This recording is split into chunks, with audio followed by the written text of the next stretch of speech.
अगली खबर का रुख करते हैं। दिन की सब तो वड्डी खबर है पंजाब की सियासत के नाल जुड़ी हुई।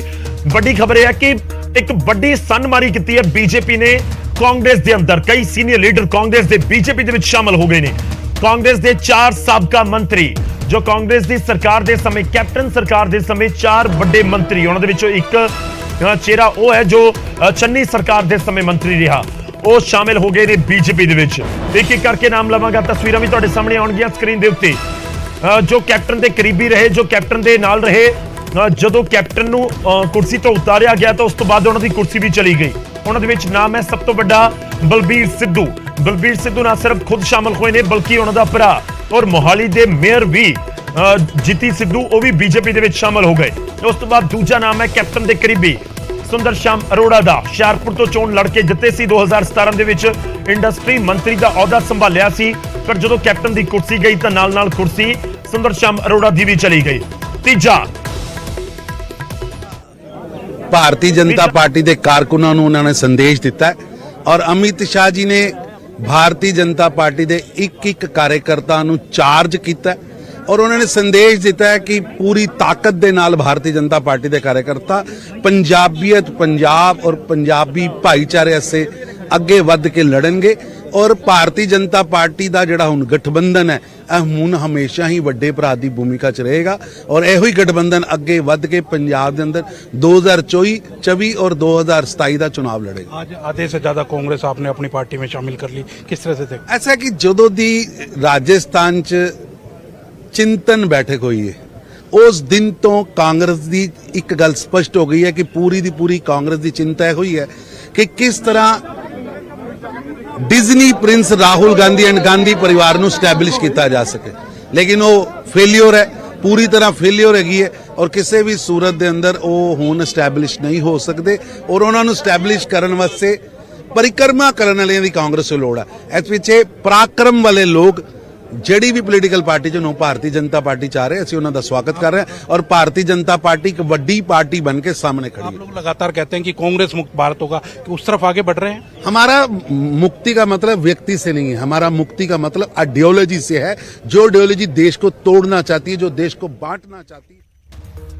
तो बीजेपी के आगुओं के वालों इस समय कांग्रेस के उत्ते निशाने साधे जा रहे हैं। बीजेपी अपना कुनबा मजबूत करने के लगी हुई है।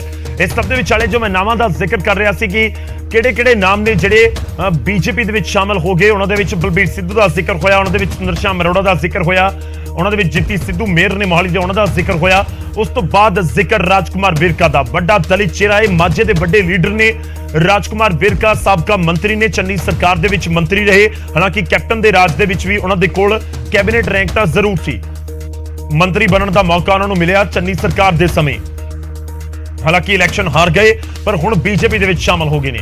उस तो बाद चौथा वड्डा चेहरा है गुरप्रीत कांगड़ दा। गुरप्रीत कांगड़ भी कैप्टन के करीबी कहे जाते हैं और हुण बीजेपी दे विच शामिल हो गए ने। गुरप्रीत कांगड़ तुहानूं दस दिए कि मंत्री रहे ने कैप्टन अमरिंदर सिंह के कार्यकाल के दौरान, बिजली मंत्राला भी उन्होंने संभालिया सी। ते 4 बड़े चेहरे जो पिछले 5 साल तो पार्टी दे वर्करां तक बतौर मंत्री पहुंच कर रहे सी, करीब 5 साल उन्होंने पहुंच की ते हुण वो बीजेपी दे विच शामिल हो चुके हैं। पर एक होर बहुत बड़ा चेहरा जो पहले ही बीजेपी शामिल हो गया सी, अमित शाह के नाल खड़ा होया नजर आ रहा होगा तुहानूं, सुनील जाखड़ दा असीं जिक्र कर रहे हैं। अमित शाह के नाल भी मुलाकात की क्योंकि जो पार्टी दे विच वेलकम करने का मौका सी तो उस समय पंजाब बीजेपी प्रधान अश्विनी शर्मा ते उत्थे गजेंद्र शेखावत भी उत्थे मौजूद सी, जिन्हां दे वल्लों पार्टी दे विच वेलकम किया गया। तो उस तो बाद अमित शाह भी उत्थे पहुंचे हुए सन ते इन्हां लीडरां दे नाल अमित शाह होरां ने भी मुलाकात की, पार्टी दे विच जी आयां नूं कहा है। स्वरूपचंद सिंगला अकाली दल का एक बड़ा नाम रहा है, इलैक्शन इस बार नहीं जित सके।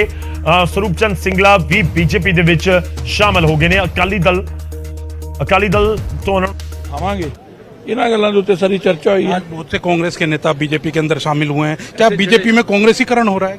ऐसा है, जिहड़े लोग पंजाब दे विकास दे नाल, पंजाब दे अमन और शांति दे लई वो भारतीय जनता पार्टी नूं ही हुण विकल्प समझते हैं, ऐसे सब लोगों का स्वागत और आ रहे हैं। आने वाले दिनों के अंदर और लोग शामिल होंगे। मैं कहता हूं कि जो पंजाब में अमन, शांति, भाईचारा और विकास के हामी हैं और इन्हां रिवायती पार्टियां तो दुखी हो चुके ने। अज पंजाबी नूं भी लगता है कि अगर पंजाब के अंदर कानून का राज कोई लिया सकता है ਔਰ ਇਹ ਜਿਹੜੀ ਸਰਕਾਰ ਦਿੱਲੀੋਂ ਚੱਲਦੀ ਹੈ ਇਹਦਾ ਮੁਕਾਬਲਾ ਕੋਈ ਕਰ ਸਕਦਾ ਤੇ ਭਾਰਤੀ ਜਨਤਾ ਪਾर्टी कर सकती। इस करके सब ऐसे लोगों का स्वागत है। संगरूर उपचुनाव के लिए कब नाम का ऐलान? जल्दी।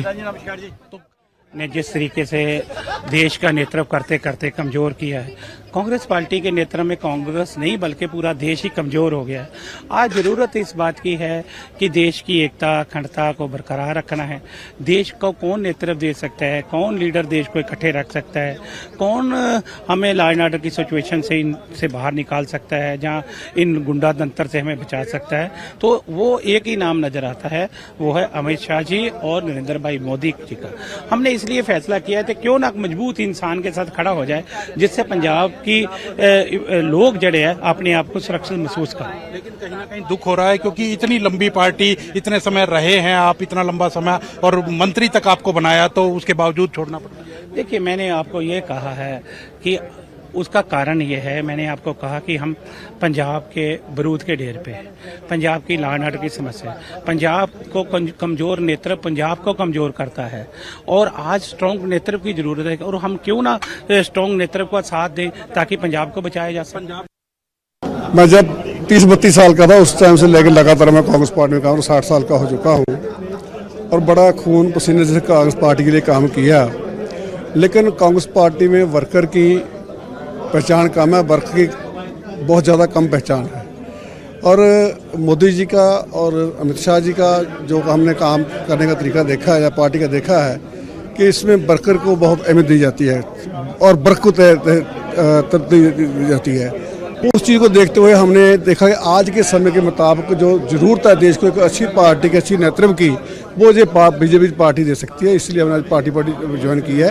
और जो पंजाब में गैंगवार चल रहा है, जब पंजाब में जो ऐसे बड़े हादसे हो रहे हैं, उसको पंजाब सरकार रोकने में को नाकाम साबित हुई है। लेकिन जे सेंटर गवर्नमेंट ਤਾਂ ਜਿਹੜੀ ਸ਼ਮੂਲੀਅਤ ਹੋਈ ਹੈ ਇਸ ਨੂੰ ਕਾਂਗਰਸ ਦੇ ਲਈ ਤਾਂ ਇੱਕ ਵੱਡਾ ਝਟਕਾ ਜ਼ਰੂਰ ਕਿਹਾ ਜਾ ਰਿਹਾ ਹੈ, ਪਰ ਕਾਂਗਰਸ ਦੇ ਲਈ ਅੱਗੇ ਦੀ ਰਾਹ ਔਖੀ ਇਸ ਕਰਕੇ ਵੀ ਨਜ਼ਰ ਆਉਂਦੀ ਹੈ ਕਿਉਂਕਿ ਕਾਂਗਰਸ ਦੇ ਵੱਡੇ ਚਿਹਰੇ ਤੇ ਵੱਡੇ ਚਿਹਰਿਆਂ ਦੇ ਵਿੱਚੋਂ ਇੱਕ ਚਿਹਰਾ ਹੈ ਸੁਨੀਲ ਜਾਖੜ ਜੋ ਬੀਜੇਪੀ ਦੇ ਵਿੱਚ ਚਲਾ ਗਿਆ।